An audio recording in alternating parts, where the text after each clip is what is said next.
Welcome everyone to Sunday School once again this morning. Hopefully everyone's had a good weekend so far. Enjoying a little bit cooler weather, I guess. It's almost winter time out there.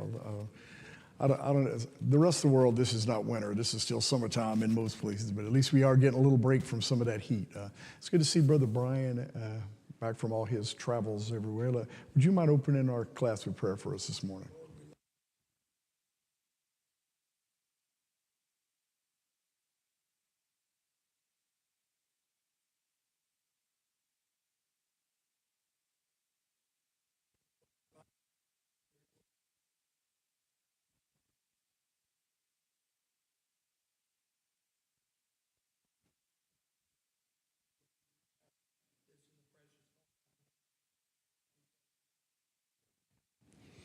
And today we're still in our quarter of study, our new quarter of our same topic, miracles in the book of Acts. We just finished 12 lessons from the last quarter, and this will be the first lesson of our second quarter, I guess, so lesson number 13.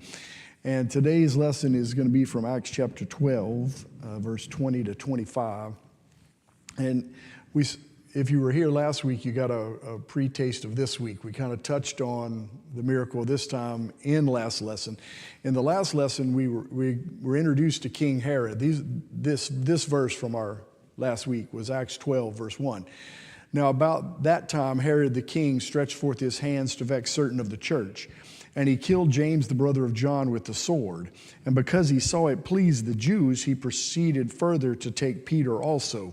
And that was more or less the beginning, a setting for Peter being in jail, awaiting his execution, and then the deliverance of Peter. But we saw here that Herod arrested him. He's planning on executing, but God miraculously delivered him from prison. So the early church, again, back to last week's setting here, suffered a harsh persecution, severe trials because of people like Herod, who used their authority to oppose the truth. One of the things we pointed out last week is that the religious bunch has joined forces with the civil authority group, and now both of them are persecuting the church, so it's increased severely. Excuse me. So we also pointed out too that the church didn't really desire any kind of political influence. We don't need friends in high places to pull strings for us as the church of the Lord. God doesn't need the help of the worldly ways to further his agenda here on earth.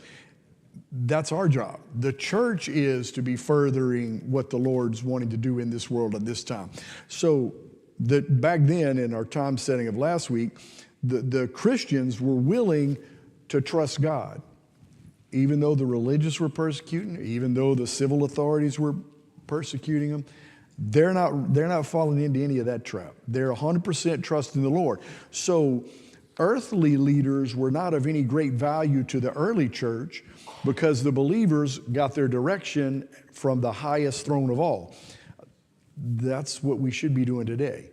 Are we more worried about who the president is, or are we more worried about what God told us to do today? You know, a lot of times, this is just me, and I see a lot of religious people talking about, well, the world has to be global. Well, the church has to be global. The church has to appeal to the whole world.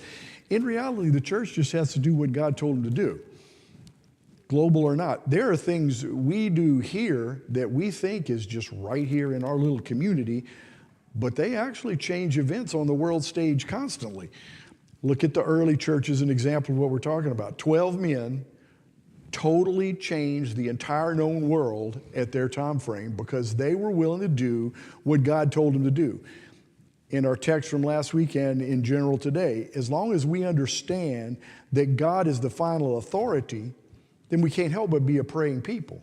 If we're a praying people, God's going to answer the prayers. He will communicate with you. Part of the problem is we want to pray to God when things are terrible. We should be praying to God and regardless of the circumstances. Sometimes we think it's good circumstances and it may not be as good as we think it is. Sometimes we think it's terrible circumstances, but in the Lord's plan of things, it's the best thing that could have happened. Peter being in jail, that was probably the best spot for him to be at that moment. So again, once we get these kind of principles established, then we don't need to ask help of the government or individuals. Our mindset in our country has changed so much just in my lifetime. When I was a kid, people didn't want to be on government assistance. That was almost an insult. I'm not taking that. I'm a grown man. I can take care of my, you do your own thing. You don't need the world system to help you through things. Our world today, a lot of our country, they're totally dependent upon the government, if you will. All of that's wrong. Our total dependence should be on God. We don't need that. Again, the world is turned around. The devil uses that as a good trick. If he can trick you into trusting in something other than the Lord, even this little bitty bit, that's all it takes. That little bit becomes a lot of bit, and pretty soon we've forgot about the Lord. Next thing you know, we're putting him out of schools, we're putting him out of everything. It's just me, and some of the churches in our area put him out of their church. He's not even part of that anymore. In this setting where we're looking from last week and for today, the Christians took their case to the highest court of all and left the decisions in the hands of the righteous judge, Christ. This is where we pick up from last week going into this week, Herod. It's in Acts chapter 12, verse 20.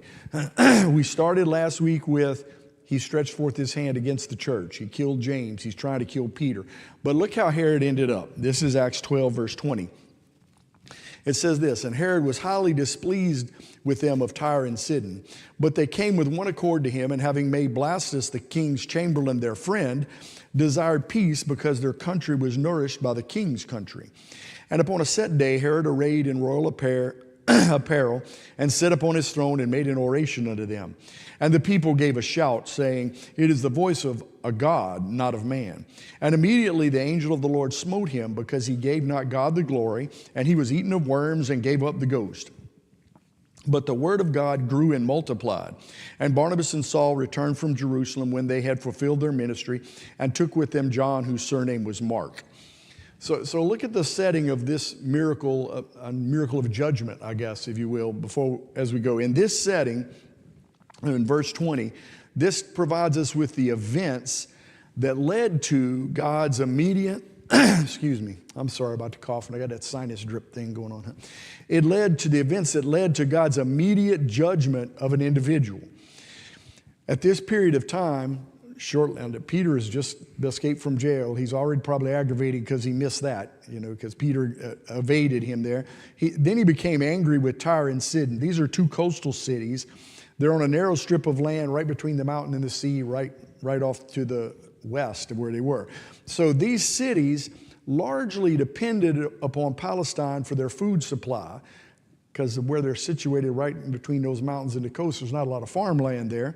So apparently, the people of Tyre and Sidon were worried, because Herod was irritated with them, that he might ban exports to their cities and thus restrict their food supply. So to avoid going hungry, the leaders of Tyre and Sidon came together with one accord in an attempt to appease Herod's anger. Here's what they did in contrast to what the church does. They used their friendship with Blastus, the king's chamberlain, to take their advantage in arranging a public audience with Herod. So Tyre and Sidon is decided to take the path of using the world's tactics. We know Blastus. He's a friend with Herod now. We get Blastus to help us out. He'll arrange a meeting. So they used political influence to talk to Herod to solve their problem, because they thought Herod was going to start blocking their food supply. Look, as a Christian, we have a friend that sticketh closer than a brother. You can read in Proverbs 18:24. That's where we need to look. But people of the world, they don't have that. So they have to rely on the things of the world in times of trouble. Here's where I see the problem in our world today, society here in particular. There's a lot of Christians, even though they have a friend that sticketh closer than a brother, who tend to turn to the world for help instead of to the Lord for help. I can't be the only one here who's ever done that. You get in a jam, your first thought ought to be, talk to the Lord about it. More often than not, though, as human nature is, our first thought is, who can help me? and we go looking for somebody we know. We call somebody in the government. We call somebody that we know that works at the school board. We call somebody who knows our boss or whatever, instead of turning to the Lord. We've got to see and take more advantage of the fact that we do have an advocate with the Father, Jesus Christ the righteous. You can read that in 1 John 2:1. All that relationship far outweighs any friendship with the things of a sinful world. We're not part of this world. Why do we want to think that this world can help us get out of the situations that we face? This world is working for Satan. He came to steal, to kill, and destroy. This world agenda is to steal and to kill and destroy. Why do we want to turn to someone in the world to try to fix our problems when we already have the answer? We know who can answer the problem. His name's Jesus Christ. Look, he's alive, he's well, he's in the world, he cares about us. You really think the world cares about you? I mean, I listen to these politicians all the time. They talk a great game, but I can promise you there's nobody in Washington that gives me a second thought.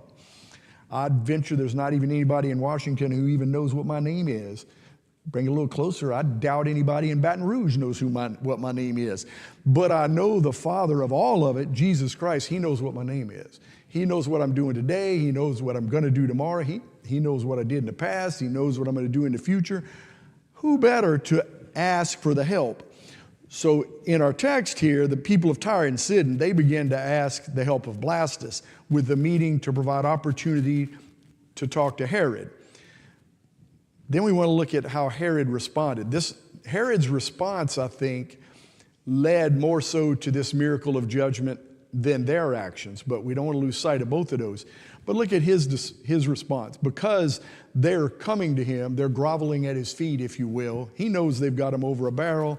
And do you think he wants to help them? No. He's using this as a case to promote his grandeur, show off his authority, try to impress all these delegates who came to him from Tyre and Sidon. He's just going to make himself look even greater than he's not really great, but he thinks he is. So that'll bring us to our second point. There's two things we want to look at. Is pride, that's Herod's aspect, and flattery, that's the people from Tyre and Sidon's aspect. So when we look at pride, we got to realize it's Herod's pride that brought the judgment of God so swiftly. His character was one who had a swollen estimate of his own powers and merits. He looked down on others, even treated them with arrogance and contempt. He's in charge. But what's funny to me is, Herod, he is in control of that area, but he's just a cog in the Roman Empire. He's not the emperor, all right? He just controls that little bitty strip of land. Yes, there is some power. Yes, he has some authority.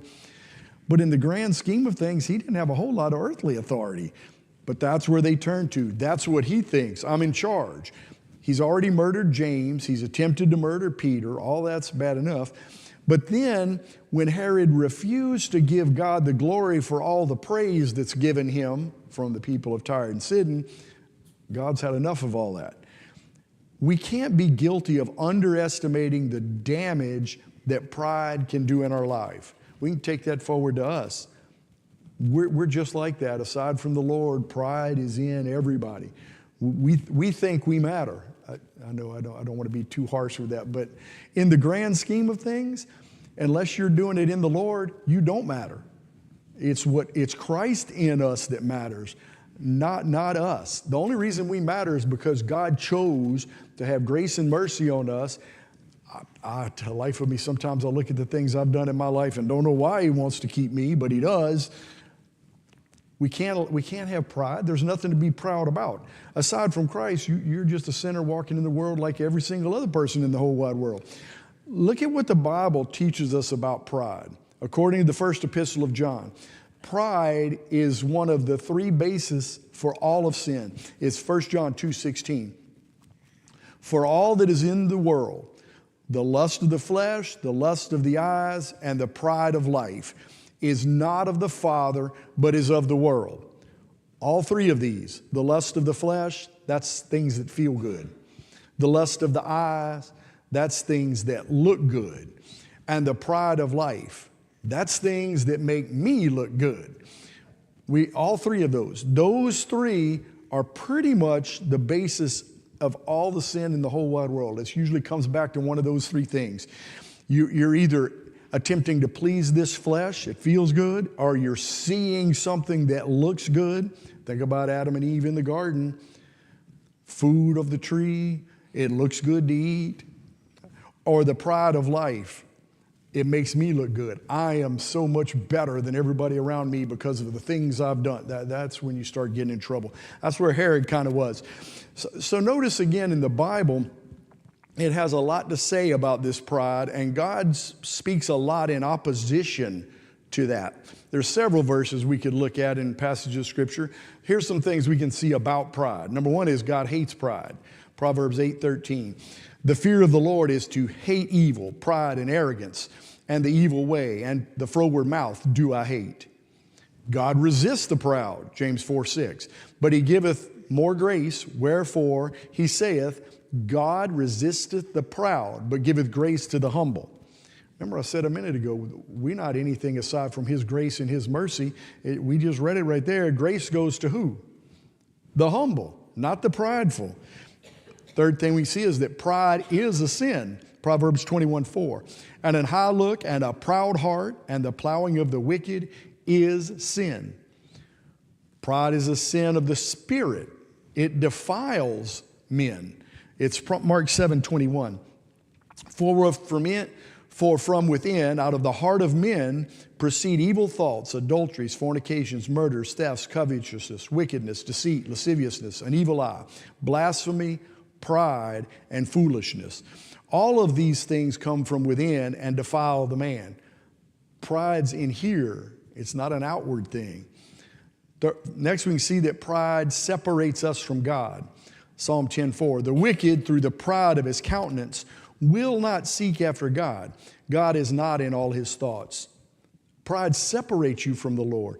When we reach where we're prideful, then we don't need the Lord. That's our thought process. We can't get into that. Separation from God, basically that's what hell is. You know, everybody talks about hell being fire and brimstone and burning. And the worst thing in my mind from what I read about hell is you're totally separated from God with no chance of ever bringing that back together again. Can never happen. That hole in your heart as a non-Christian that you experienced that brought you to want to know the Lord and was filled when you met the Lord and you became a Christian, that hole's there forever. Nothing ever is going to fill that. You're separated because of pride. Secondly, or fifthly, I don't know, whatever number we're on. Pride is deceptive. Obadiah 1:3. The pride of thine heart hath deceived thee, that thou dwellest in the clefts of the rocks. Whose habitation is high, that saith in his heart, who shall bring me down to the ground? It's deceptive. You fool yourself into all kind of things by thinking you're better than you are. Pride brings a man low. Proverbs 29:23. A man's pride shall bring him low, but honor shall uphold the humble in spirit. Who's upheld? The humble, not the prideful. Pride brings bondage. Psalm 73:6. Therefore pride compasseth them about as a chain. Violence cover them as a garment. Pride brings contention. Proverbs 13:10. Only by pride cometh contention, but with the well-advised is wisdom. Pride brings strife. Proverbs 28:25. He that is of a proud heart stirreth up strife, but he that putteth his trust in the Lord shall be made fat. Pride brings shame. Proverbs 11:2. When pride cometh, then cometh shame, but with the lowly is wisdom. Lastly, pride leads to destruction. That's our text for today. Proverbs 16:18.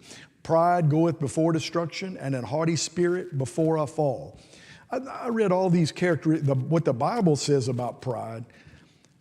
Anybody that's thinking straight doesn't want any of that. That's a whole lot of stuff. I don't want anything to do with that. Yet, people all over the world slip into that so easily. That pride can sneak up on you fast. Sometimes your boss patting you on the back. If you're not careful, next thing you know, you become to think you matter. I keep saying you matter. We do matter to the Lord. That's not what I'm saying. But in the grand scheme of things, your boss patting you on the back doesn't make you any better than any other employee in that building. If we let it go to your head and you become prideful about it, now you've got trouble. We've got to realize pride is very serious. We have to guard against it. You have to guard against it not just in your life, but in the church as a whole. Look, throughout history, the church did some terrible things in the name of God because their pride got in the way. Go study it. Go read about it. Go read about the 15th and 16th century church. Go read about the Crusades from the 1700s. There was a lot of stuff, and it's all because religion made itself more important than even the Lord himself was. I mean, look at where Satan came from. He's an archangel. He's in charge of music in the whole realm of the entire creation. He's a big deal. But he thought he was a bigger deal. That pride cut in. Sometimes we do matter, but if we think we matter more than anybody else, look, for God so loved me, no, he does love me, but it's for God so loved the whole world. Not just me, not just you, not just your church, not just this, everybody. The drunk out there, he loves him just like he loves me and you. Pride gets in the way. If we think about it, all sin to some degree or another involves pride. Even in good things, when you have a spiritual victory, that's when you're the most vulnerable to be attacked by that. When you become proud and feel we're more spiritual than other people, the Lord used me to heal someone. Okay, you didn't actually do anything, the Lord did. All you did was submit to what the Lord told you to do. Think about that word submit. That's not a prideful condition. We're in submission.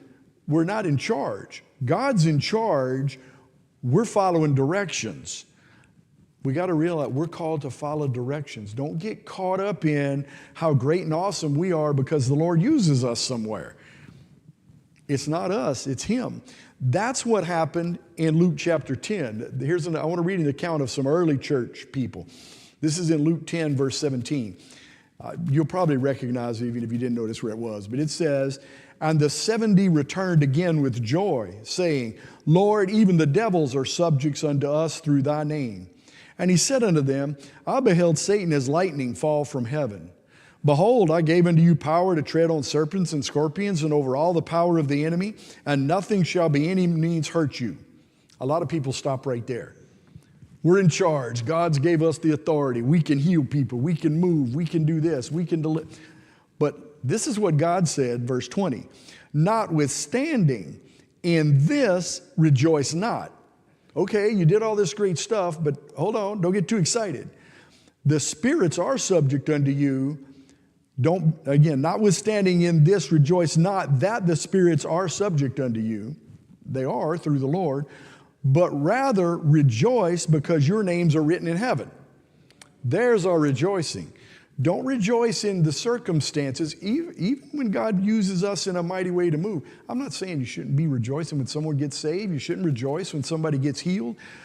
But don't let that go to your head. The center of the whole thing is, my name's in the book of life, and I now can follow and obey what Christ has told me to do. I have the privilege of being able to do that. The weight of sin is off of me now, and I can freely work for the Lord. Not I'm great and mighty because God chose to use me.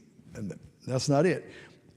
I submit that God chooses to use anybody who will submit to His authority. We got to give credit where credit's due. The glory is to God. So the question becomes, can we handle God using us in a ministry? Can we handle God using us in the miraculous? That's something we really got to think about. You know, as a kid, I'm going to be great like David. I'm going to be an Abraham. I'm going to be Noah. I'm going to be Paul. Look at what really happened to these people. If all of that happened to you, any Bible person you pick, would you respond like they did? This is just me. I submit if you did not respond like they did, you would not have done anything that they did. It's all in our response to what God is doing. God's the glory. Would it be terrible to think that someone among us would have to do without because of immaturity in us, in you, or me, or any of us? Another gauge of pride should be our excitement level regarding the social standing of visitors within the church. Are we more excited by a visitor of high social standing than of one of an obvious lower degree? We rank everything. The poor people, the rich people, the have-nots, the haves, this group, that group. God sees people. When the church doors open and people come in, are we as excited about its people? It's a person, any person. When I was reading that in the notes, I was thinking, man, I remember when Governor Jindal came and visited here. Buddy, you talk about some hoopla going on around here. There's security guards all over the place. Everybody's running around. You know how many regular people come in here and nobody even notices? In my mind, I'm saying that's a shame. There are people who've came in that church and through those doors right back there, and I never gave them a second thought.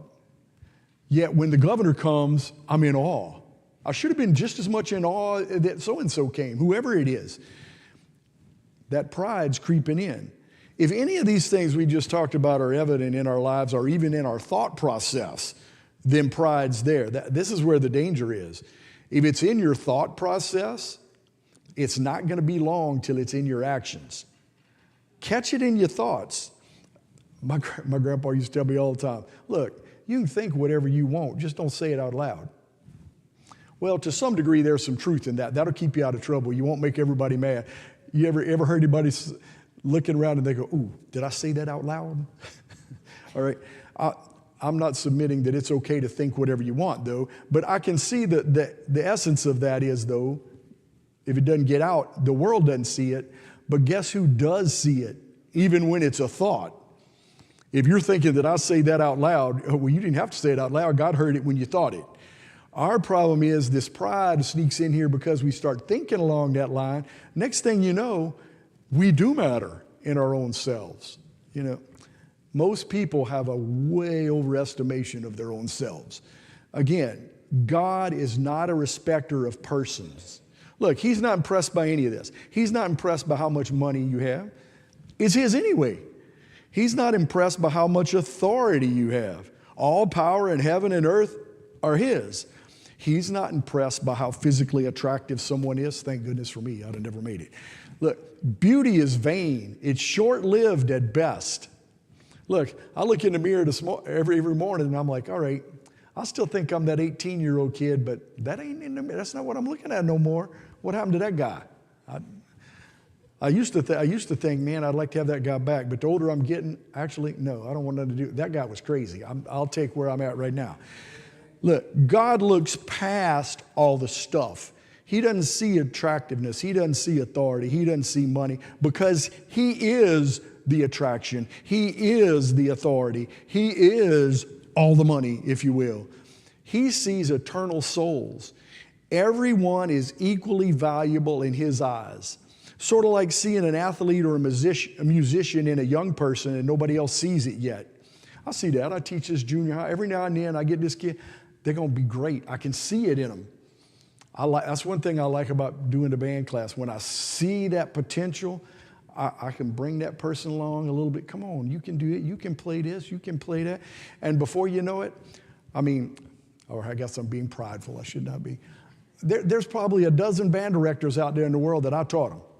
All right? I saw it in them. I knew they had it. It's refreshing when they follow through with that. Why can't we bring that into the spiritual realm? Why can't we look at the people that come into this building and see them for who they could be? God does. God, thank goodness. Thank goodness he saw me for who I could be instead of who I was. He did the same thing for you too. We got to learn to look at people as souls rather than look at them as different levels of worldly importance. The world is not important in the long run. The president is not any more important than me or you. Now, in the government maybe, but in the grand scheme of eternity, he's a God just like me. He's a God just like you. God uses some of these people maybe more so than you, but we can't get upset with that because whatever God does use us for is what's important for that moment. There's more eternal value in following what the Lord said for you than in anything anybody else has done, unless they're doing it because the Lord told them to. We've got to realize pride cannot have any place in the life of a Christian, and pride can never have any place in the body of Christ. That's when we get in trouble. Now let's look at the other side of that. We looked at Herod's aspect in this miracle of judgment. It was brought about by Herod's pride. It also was brought on by flattery. Pride and flattery. Sometimes people kind of put these things together.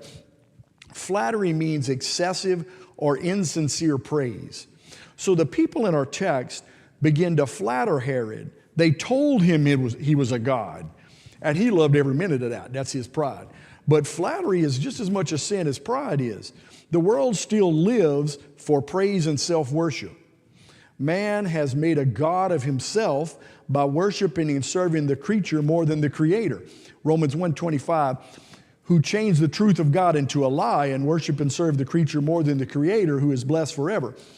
So the world, again, if you're not a Christian, that's who I'm talking about when I say the world. Everybody who's not a Christian looks at the physical and ignores the spiritual, always. It lives by aggression and flattery instead of faith and truth. Look, if you can't beat them up, then flatter them to death. That's the world's philosophy. If you can beat them up, beat them up. If you can't do that, just flatter them until they do what you want. The devil will use those inside and outside the church to stroke your ego with flattering lips. I would submit to you that hypocrite in the church spouting off all this flattery probably does more damage to the church than the guy on the outside who's cursing the people in the church. Great men are made easy to be preyed upon by flatterers if you listen to it. Lending an ear to flattery is a dangerous activity because that gets you puffed up with pride, and we've already covered it. God hates pride. This is what Herod did. This is a trap the devil uses the praise of men to cause pride to take root in our hearts. Look, it's just as sinful to be the one who's guilty of flattery as it is to be the one who accepts the flattery and becomes prideful. It's the flip side of that. Y'all know what I'm talking about. In the secular world, when I was a kid, they said you got to butter them up, grease the wheels. That's flattery. That's insincere. Be nice to your boss so he'll be nice to you. If you hate him and you don't want nothing to do with him, but you always talk nice to him and great and tell him how awesome he is, and under your breath you're thinking about how terrible he is. We can't do it. That's insincere. When the church leaves the message from the Lord, He came to save everybody, everyone, everywhere, and begins to lean on methods, or when we leave theology and replace it with methodology, then we create a platform for pride and flattery. You can't have either one. This is just me. I would say in the church, there's probably more flattery going on than necessarily pride, because there's a lot of sermons about being prideful. You don't hear a lot about being on the other end of it, being the one who's causing the prideful because of the flattery. You butter them up to get what you want. We don't need to do that. We need to ask the Lord what we want. He'll tell you. And guess what? He'll give you that. We rely on our own means way too much. That'll bring us to the fourth point. You had all this pride, all this flattery going on, and here's what happened. The sin of pride was so advanced in Herod's life that when he was praised as a god, he made no effort to correct the people at all. He accepted that praise. This is just me, that's how I'm reading it. He actually thought he was a god. He listened to them for so long. He's had so much power for so long. He actually thinks that he's a god, and he's accepting it. Thank you very much. I appreciate it. My loyal subjects bow down low. That's where he was. Those actions display a great disrespect to the God. Isaiah 42:8. I'm the Lord, that is my name, and my glory will I not give to another, neither my praise to graven images. It's not just idol worship. Sometimes it's people worship that gets us in trouble. Look at what happened to Herod. Instead of Peter being put to death by Herod, that's where we were last week, it was Herod who was killed by Peter's God. You're no God. God showed him pretty quick. He was stricken with worms and suffered greatly before he died. Listen, when I start thinking about ways to die, being eaten by worms is not one that sounds too good to me, all right? Y'all remember they used to have a TV show, 101 Ways to Die or whatever? Y'all remember that show? It would come on and they would talk about how weird ways people die. This would be bad to me. Eaten by worms. I don't know. I'll try to visualize what that looks like. It sounds horrible. We got to realize it pays to be on the Lord's side. 1 Peter 3:12 says, "For the eyes of the Lord are over the righteousness, and his ears are upon their prayers. But the face of the Lord is against them that do evil." Whose side do you want to be on? This judgment for Herod came. Guess what? That same judgment's coming for you too, me too, the church too, all of us. Any wise person would never want to face the Lord by yourself, with him against us. I mean, anybody wants to die and stand before the Lord and say, "Oh, well, I meant to." You do realize that's holding no water whatsoever. You're getting nowhere with that. We can get a clear picture, again, of the source of pride from a similar text in Isaiah. Here's what Isaiah says, Isaiah 14:11. "Thy pomp is brought down to the grave, and the noise of thy vowels. The worm is spread under the tree, and the worms cover thee. How art thou fallen from heaven, O Lucifer, son of the morning? How art thou cut down to the ground, which didst weaken the nations? For thou hast said in thine heart, I will ascend to heaven. I will exalt my throne above the stars of God. I will sit also upon the mount of the congregation in the sides of the north. I will ascend above the height of the clouds. I will be like the Most High. Yet thou shalt be brought down to hell, to the sides of the pit." This is Isaiah talking about Satan in particular. I think this is a foreshadowment of what's going to happen to Herod. I think we can take that forward today. That's what's going to happen to anybody who thinks that they've arrived, who thinks that they're the most important thing, who thinks they matter, if you will. We got to get that pride out. That'll bring us to the last thing, the results. The results of this miracle. This judgment was a miracle. The result of the miracle of judgment was, it's Acts 12:24, the last part, the word of God grew and multiplied. That's the desired result of every miracle. We've studied, we're on our 13th one in Acts. We had 24 miracles of Christ. And what happened after every single one of them? The church grew. People were strengthened. Because the miracles point to the Lord, Jesus Christ. He is the answer. In the beginning of Acts, chapter 12, Herod seems to be having his way. The church seems to be suffering casualties. However, at the end, Herod's dead, the church is alive and growing even bigger. A similar result occurred in the first miracle of judgment that we studied earlier in the book of Acts chapter 5, Ananias and Sapphira. The Bible said in that text, believers were the more added to the Lord, multitudes of both men and women.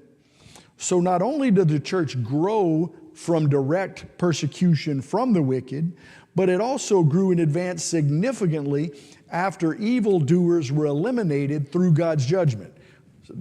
So basically, this is the second time we've seen a similar miracle with exactly the same result. The church will grow where righteousness prevails. What an encouragement it should be for us to realize that God is in control of everything. Everything is under his control. We've said that in countless of these lessons.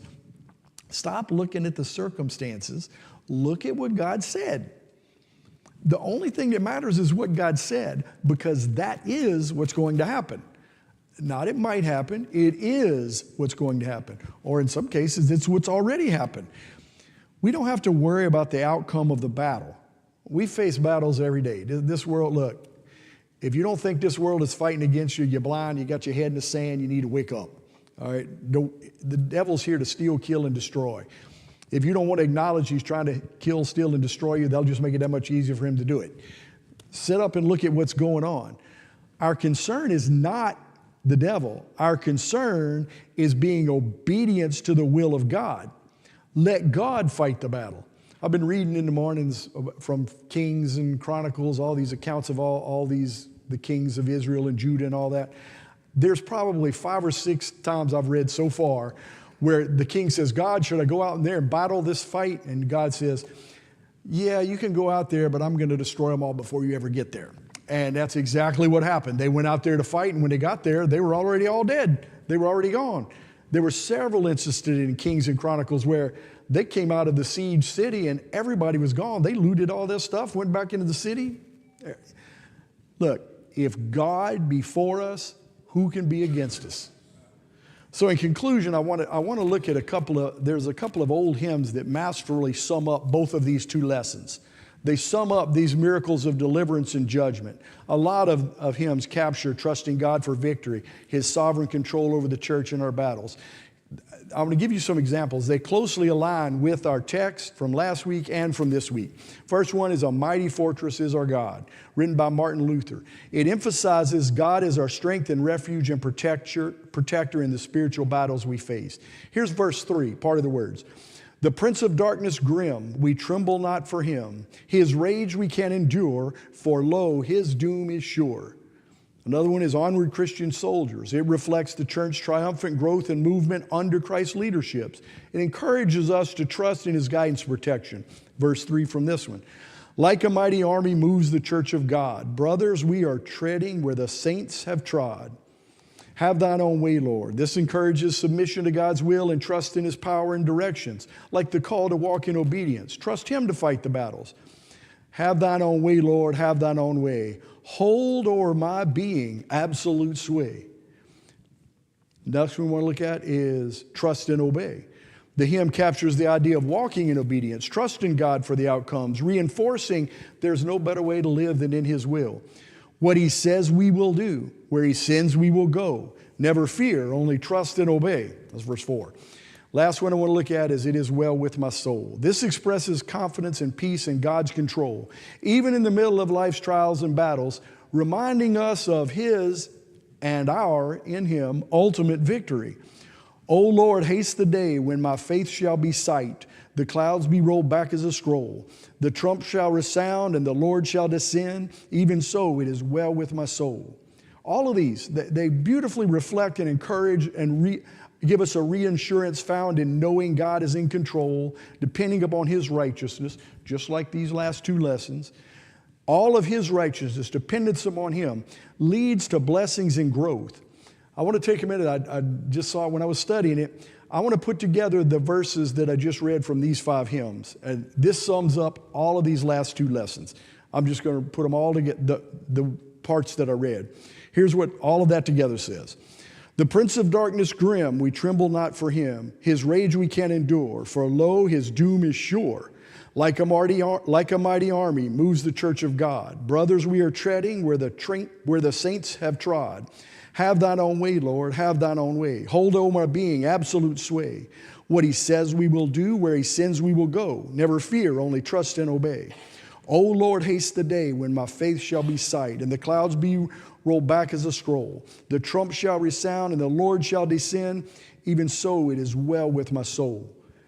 Hopefully we can see from these last 2 lessons, we can trust in God's deliverance, but we also have to have confidence in His judgment. Everything is under His control. Ignore the circumstances. Look at what God said. Ask God what to do, and you'll come through everything with flying colors. You can't miss. You know, I used to hear people say all the time, "I'm going to make it to heaven by the skin of my teeth." I don't want to make heaven by the skin of my teeth. I want to bust the gates wide open, running full head-on steam the whole way through. We can do that.